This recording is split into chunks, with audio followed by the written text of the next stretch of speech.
Hello दोस्तों, नमस्कार दोस्तों। आज की इस वीडियो में आपको बताने वाले हैं 11 kVA बाई 415 का लेआउट विद रिपेयरिंग। तो दोस्तों देखिए, ये यहाँ से ट्रांसफार्मर के लिए जो 11 kVA केबल जा रहा है, इसकी अर्थिंग वाली अर्थ फिट है और ये सीधा केबल यहाँ से जो पिलर है सीधा मीटर रूम में जाएगा। ये देखिए केबल आपको दिखा रहे हैं, ये मीटर रूम है। तो दोस्तों मीटर रूम में देखिए अभी हमने फ्यूज हटा रखे हैं, तो देखिए अभी सप्लाई बंद है। तो जैसे फ्यूज लगाएंगे ये सप्लाई यहाँ पे आ जाएगी। तो दोस्तों देखिए अब हमने ओपन कर लिया, तो ये कि यहाँ पे ये है पोटेंशियल ट्रांसफार्मर जो मीटर में आपको वोल्टेज को दिखाता है। ये इसी के अकॉर्डिंग दिखाता है। ये 11 के को 415 में कन्वर्ट करता है। और ये जो ट्रांसफार्मर बना हुआ दोस्तों, ये स्टार में बना हुआ है। तो देखिए RYV और स्टार, ये इसको जो कन्वर्ट करता है 415 वोल्टेज में। तो देखिए, और ये है दोस्तों CT पोर्ट जो करंट ट्रांसफार्मर है, इसी की बदौलत आपको करंट शो करता है मीटर में। तो जो KV हमारा आता है वो इसी के अकॉर्डिंग आता है निकल के। तो देखिए ये CT यहाँ पे, ये इसका भी यही काम है।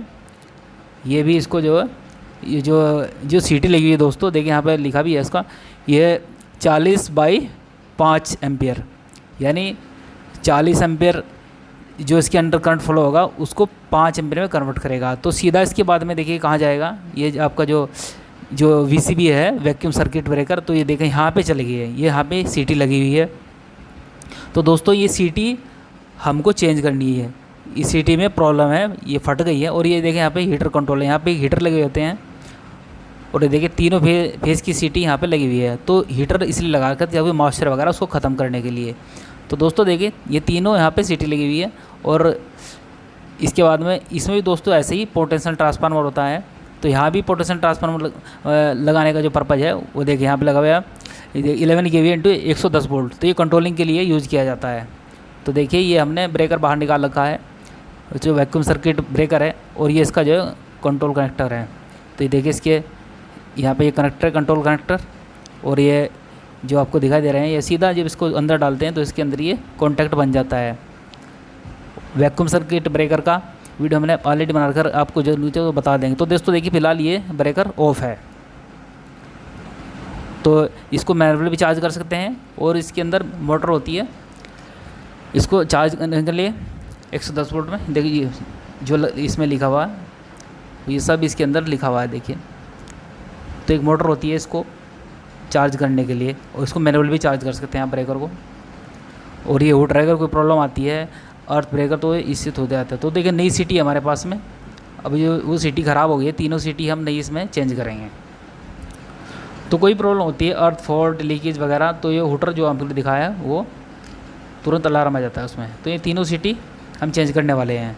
तो देखिए पहले इस ब्रेकर को समझिए आप। तो देखिए इसके अंदर आपको 2 कॉइल मिलेगी, और ये मोटर है, ठीक है, 110 वोल्ट मोटर है।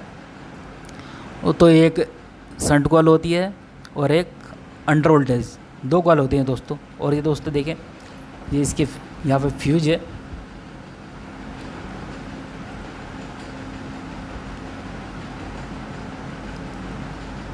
और ये कनेक्टर है इसका।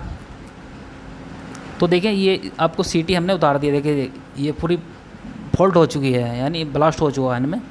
तो तीनों सीटियाँ ये ख़राब है देखिए।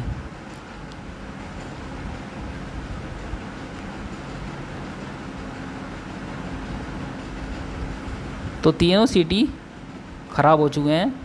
और देखिए ये जो आपको इसमें दरार से देख रहे हैं ना, ये देखिए जो आपको इसमें स्क्रेचा दिखाई दे रहा है, ये ख़राब हो चुका है बिल्कुल। देखिए ब्लास्ट हुआ में तो पूरा ख़राब हो चुका है।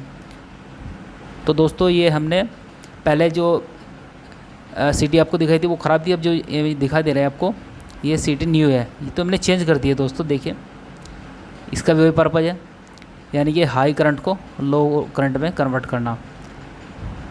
तो जो आपको अब इसको क्या किया हमने, CT तो चेंज की है, अब उसको टेपिंग करते हैं, जो पुरानी टेप है उसको हटा देते हैं।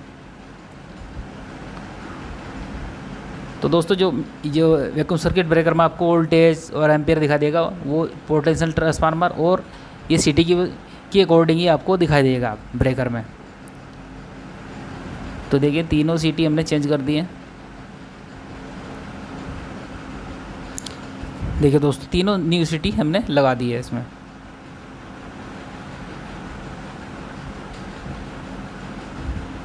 इनकी भी वही वाले है दोस्तों 40/5 एम्पेयर। यानी अब इसको क्या करते हैं, अब इसको थोड़ा यहाँ पे हीट करते हैं, जो मॉइस्चर वगैरह उसको ख़त्म कर देते हैं। उसके बाद इसमें पेंट करते हैं दोस्तों। तो जो सीटी है दोस्तों 40/5 एम्पेयर, यानी जो 40 एम्पेयर इसमें करंट फ्लो होगा उसको 5 एम्पेयर में कन्वर्ट करेगा ये। तो देखिए ये ब्रेकर है, अब फिलहाल आपको ब्रेकर ऑफ है, ऑफ कंडीशन में है।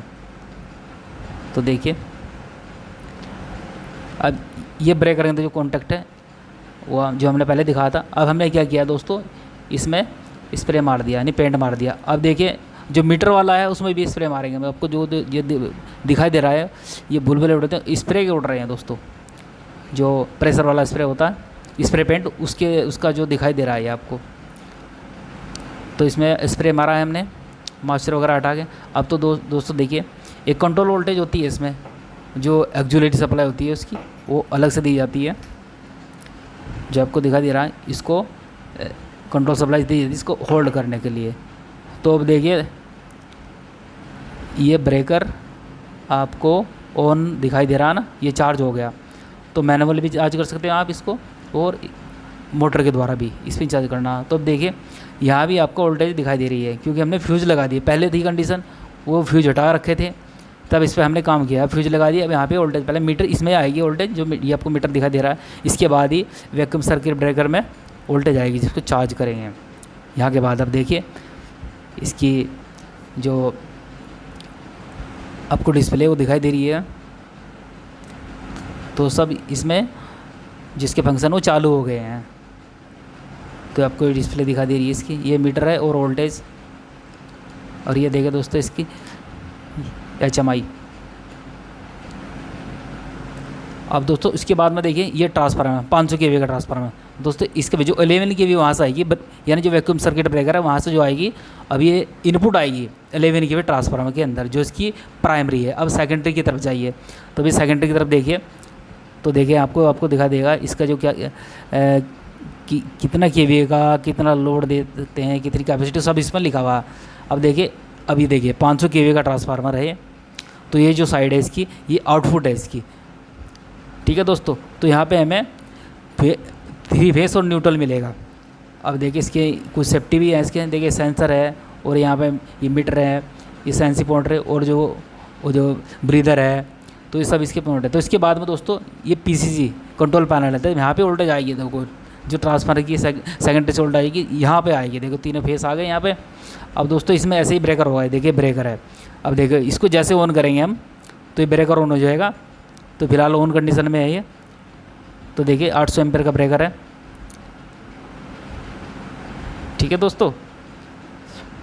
और जो PCC रूम होता है उसकी इंटरलॉकिंग होती है, एक DC का ब्रेकर होता है, और दूसरा ये जो आपकी रो पावर होती है उसका होता है। तो देखिए ये जो बंद पड़ा है ये आपका जो DG वाला ब्रेकर है वो है, यानी फिर अभी UPSL की सप्लाई चल रही है, रॉ पावर चल रही है, ये बंद है। जब वो सप्लाई बंद हो जाएगी ये चालू हो जाएगी। तो देखिए अभी जो रॉ पावर है वो आपकी चल रही है, यानी जो UPSL से पावर आती है वो अभी चालू है। और उसके बाद वो बंद होने के बाद में जब इस ब्रेकर को ये बंद हो जाता है, UPSL वाला, रॉ पावर वाला और DG वाला स्टार्ट कर देते हैं हमें। इनकी इंटरलॉकिंग होती है, नहीं एक ही काम करेगा। अभी दोस्तों ये DG है, ये DG का यहाँ पे आप कंट्रोल पैनल दिख रहा है, आपको डिस्प्ले जल्दी दिखा दे रही है। अभी DG बंद है, चार्जिंग चल रहा है इसका। तो देखिए ये 320 kV का जो हमारा ये DG है, ठीक है दोस्तों। अभी इसका यहाँ पे डिस्प्ले दिखा दे रहा है आपको, और इसकी चिमनी दिखाई दे रही है। और इसके बाद में आपको नीचे दिखाएंगे, आपको 3 kV